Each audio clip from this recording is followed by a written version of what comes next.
자, 전주한 사건, 신당역 살인 사건. 일단 내용부터 기억 좀 가물가물하실 수 있으니까 네, 내용 전주현 정리해보죠. 지난해 9월 14일이었죠. 서울 지하철 2호선 신당역의 여자 화장실에서 입사 동기인 여성 직원을 흉기로 살해했습니다. 이 앞서 피해자를 스토킹한 혐의로 재판을 받고 있었는데요. 검찰이 징역 9년을 구형을 한 겁니다. 이렇게 중형이 선고될 게 예상이 되니까 앙심을 품고 선고 하루 앞두고 범행을 저질렀습니다. 이 피해자가 사망한 뒤에 이 스토킹 범죄에 대해서는 1심 선고 공판이 있었는데 징역 9년이 선고가 됐고요. 양측 항소에서 현재 이 부분에 대해서는 항소심이 진행 중입니다.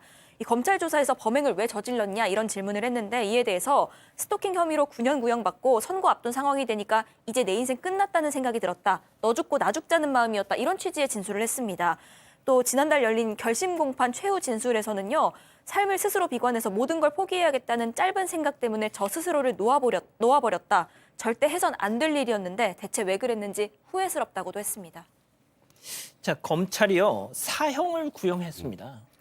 그러니까 사실 그 범죄 내용을 보면 특가법상 보복살인, 그러니까 그 스토킹으로 신고를 해서 결국 여기 징역 9년까지 선고받을 정도 중형을 선고받을 상황이 되니까 그에 대한 보복으로 사람을 살해한 것이기 때문에 일단 일반 살인죄보다 형량이 훨씬 높습니다. 거기에다가 뭐 정보통신망법 위반, 개인정보보호법 위반, 또 주거침입 혐의까지 포함해 재판에 넘겨진 건데 일단 검찰 입장에서는 개선의 가능성이 없다. 그러니까 제일 중요한 것이 범행 자체가 워낙 끔찍한 데다가 개선의 가능성이 없다고 판단을 했다고 하고 또 전주환에 대한 심리 분석을 해보니 타인에게 분노를 느끼는 일이 생기면 자기중심적 사고에 빠져 살해와 같은 극단적 범행을 할 가능성이 많다. 그러니까 재범 위험성도 굉장히 높다는 판단하에 사형을 구형하면서 30년 위치추적 전자장치 부착 명령까지 재판부에 요청을 했습니다. 하지만 이에 대해서 이제 전주환 측에서는 장기간 구금될 거라는 거 최소한 그 부분은 충분히 예상이 됐겠죠. 장기간 구금되는 것만으로도 재범 위험성은 충분히 낮출 수 있다. 그러니까 중형 선고가 사형 선고만은 피해달라. 이런 취지의 항변을 했었습니다. 이게 말이죠. 되게 발생 당시에 진짜 도심 한복판, 서울 한복판에서 그것도 유동인구가 많은 지하철역 여자 화장실에서 벌어진 살인 사건이었기 때문에 당시 기억하실 겁니다. 대통령, 총리, 법무장관이 막 엄청나게 이걸 또 막 언급을 하면서 더 많은 참 충격을 주고 했었는데, 자, 양 변호사님, 오늘 1심 선고 결과 좀 소개를 해 주시죠. 1심에서도 검찰이 주장했던 재범 위험성 부분을 받아들였습니다. 그리고 사이코패스 결과도 굉장히 높게 나왔다고 하네요. 그래서 종합적으로 봤을 때 굉장히 계획적이고 잔혹한 범죄였는데도 불구하고 또 피해자 탓을 재판 과정에 했다라는 겁니다. 따라서 엄중한 처벌을 할 수밖에 없다라는 판단에서 징역 40년 선고를 했습니다. 물론 검찰이 사형 선고를 구형을 했기 때문에 사형을 피했다라는 거는 볼 수 있지만 사실 40년이면 무기징역보다도 무겁다라고도 볼 수가 있고요. 게다가 스토킹 처벌법 법률 위반으로 별도로 기소된 건에서는 이미 징역 9년을 받았습니다. 그래서 도합 49년형이거든요. 거의 우리 법체제에서는 유기징역형으로는 최고형을 받은 겁니다. 자, 교수님, 전주환은 이렇게 얘기를 했습니다. 피해자를 내가 찾아간 건 스토킹 관련한 그 사건을 이미 한번 저질렀었잖아요. 그렇기 때문에 그거에 대한 합의를 하려고 내가 찾아갔던 거지 죽일 생각은 없었다라고 주장을 했지만 진짜 뭐 택도 없는 소리긴 합니다만 재판부는 이에 대해서 어떻게 판단했습니까? 일단 이제 상식적으로 말이 되지 않는 소리이기 때문에 재판부에서 이를 그대로 받아들일 리가 없죠.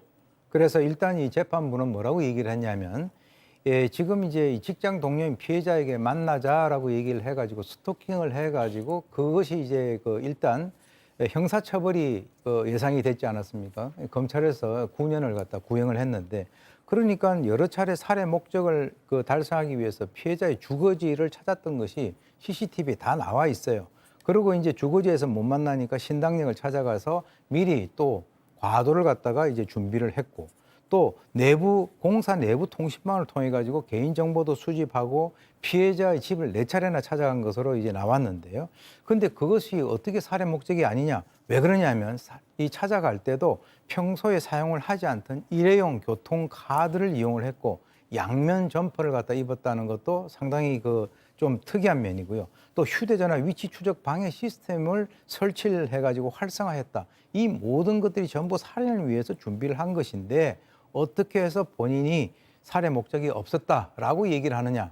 그래서 재판부는 이를 받아들이지 않았습니다. 이자가 얼마나 나쁜 자면요. 혈흔이 몸에 튀일까봐 헤어캡, 일회용 장갑, 양면 점퍼 여기 튀면 일단 이 겉과 속을 갈아서 바꿔서 입으려고 말이죠. 이런 준비를 하고 찾아갔습니다. 자, 그런데 지금 당장 우리 가족 여러분들도 왜 검찰이 구형한 사형 혹은 무기징역을 오늘 1심 재판부는 선고하지 않은 걸까라고 궁금해하고 계시는데요. 체크포인트 짚어보죠. 감형 사유, 공인회계사 이 얘기가 무슨 소리죠? 일단 그 검찰이 사형을 구형을 했는데 재판부는 이제 사형이나 무기징역이 아닌 징역 40년 유기징역형을 선택을 했습니다. 그러면 이에 대한 양형 이유가 있어야 되는데 첫 번째 가장 주요했던 것은 그러니까 지금 그 스토킹 관련 혐의로 징역 9년을 1심에 선고받은 거 외에 그 전에 이제 벌금형 외에 별다른 정보가 없었다라는 거 하나하고 두 번째가 이제 놀라야 되는 저 부분입니다. 공인회계사에 합격해서 그동안 회계법인에 근무했고 그리고 서울교통공사 입사를 했다라는 부분인데요. 그리고 이제 저 40년 정도 장기적으로 수용 생활을 하면 그래도 교화 개선에 될 가능성은 조금이라도 있지 않느냐 이런 부분인데 아마도 제가 좀 선회를 하면 그러니까 어렸을 때 그렇게 열심히 공부를 해서 공인회사 합격해서 성실하게 일을 하고 있었던 사람이었다는 것 정도? 그러니까 그게 장기간 수용 생활을 거치면 교화가 될 수도 있는 가능성이 있다라는 것을 제가 지금 선회해서 한 겁니다. 근데 그렇더라도 선해, 저는 그러니까 좋게 해석을 네. 하셨다는 거죠. 저는 저 얘기는 굳이 재판부가 쓰지 않았으면 좋지 않았을까. 물론 재판부 입장에서는 이유가 있었겠습니다만 이걸 보는 대다수의 일반 법적으로 그렇게 잘 모르시는 분들 입장에서 보면 아니 그럼 직업이 좋으면 감형을 받나? 이런 생각을 하실 수가 있기 때문에 저런 양형 조건을 제시한 것은 전 개인적으로 좀 잘못되다고 생각을 하고 사실 결정적으로 1심에서 사형이 선고가 되지 않았던 것 저도 아까 양절 변호사 마찬가지로 무기징역과 거의 동일하다고 생각을 합니다. 지금 40년이면. 근데 사실 뭐 이런 말씀들이 뭐하지만 피해자가 한 명인 경우에 사형 선고된 전례가 거의 없습니다. 예. 그래서 대법원의 양형 선례들을 기초로 해서 판단했다고 판단이 됩니다. 이게 지금 이 공인회계사가 돼서 뭐 회계법인에 근무하고 이랬다는 이 내용이 정말 저희가 주목하지 않을 수가 없는 게 이런 얘기가 있으면 그럼 이런 질문이 가능합니다. 양 변호사님.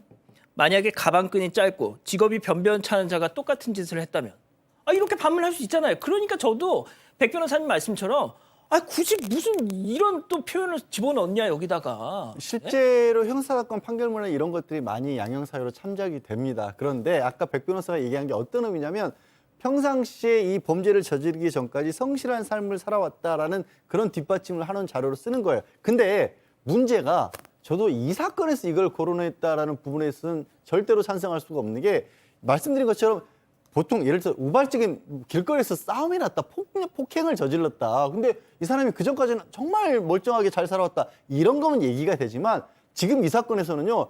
그 좋은 머리로 자신의 범죄에 굉장히 철저하고 치밀하게 계획을 세우는데 그 머리를 쓴 거예요. 그럼 이건 가중사유가 되지 이거 감경사유가 되면 그러니까요. 안 되는 거예요. 그러니까 상황에 따라서 이 사람이 뭐 법을 잘하는 것도 예를 들어서 제가 변호사인데 굉장히 악랄한 범죄를 저질렀어요. 그러면 저 사람이 변호사로서 법을 잘 알고 있다. 이게 가중사유가 돼야 될까요? 감형사유가 될까요? 이 경우에는 저는 오히려 가중사유를 시켰어야 된다고요. 그 좋은 머리를 가지고 범죄를 계획했네. 이렇게 꾸짖었어야죠. 아니 저도 진짜 우리 양 변호사 교수님, 양 변호사님 말씀이 맞지 않습니까? 저는 뭐 전적으로 공감하고 동의를 합니다. 예. 실제로 이제 그 이 양형 이유 중에서 이제 전주환이 실제 이제 이 그 법정에서 뭐라고 얘기했냐면 자기가 이렇게 얘기했어요.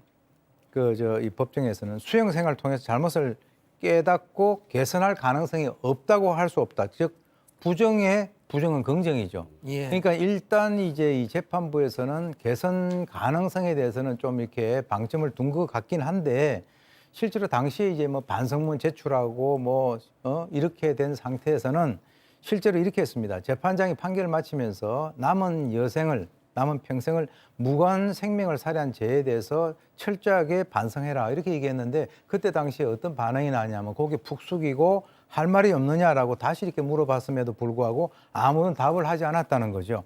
그러니까 표면적으로 아무런 언급도 없었으니까 글쎄 그 속에 뭐가 들었는지 누가 알 수 있겠습니까? 과연 진짜 반성을 하는지 그는 잘 모르겠습니다. 저도. 자, 이 기자, 이 피해자가 생전에 이미 스토킹으로 막 시달리고 있었을 때 이미 법원에 탄원서를 냈어요. 그 내용이 정말 이 오늘 이 선고 결과를 보면 너무 구슬픕니다. 네, 그 피해자가 쓴 내용을 좀 전해드리면요. 저는 한때 누구보다 꿈이 많은 사람이었습니다. 하지만 그 일을 겪고 제 시간은 멈춘 것 같습니다. 단 한 가지 희망은 가해자에게 강력한 처벌이 내려지는 것입니다라고 적었는데요. 용기를 내서 언젠가는 스토킹 범죄 고소한 게 참 잘한 일이었다고 스스로 다독여줄 그날이 오길 바랍니다. 이렇게 적었는데, 네. 자, 그랬는데 공인회계사 시험에 합격해서 서울교통공사에 입사 전에는 회계법인에 근무한 점. 첫 번째 사건 이렇게 정리하고요. 아직 안 끝났습니다. 이거 눌러주세요.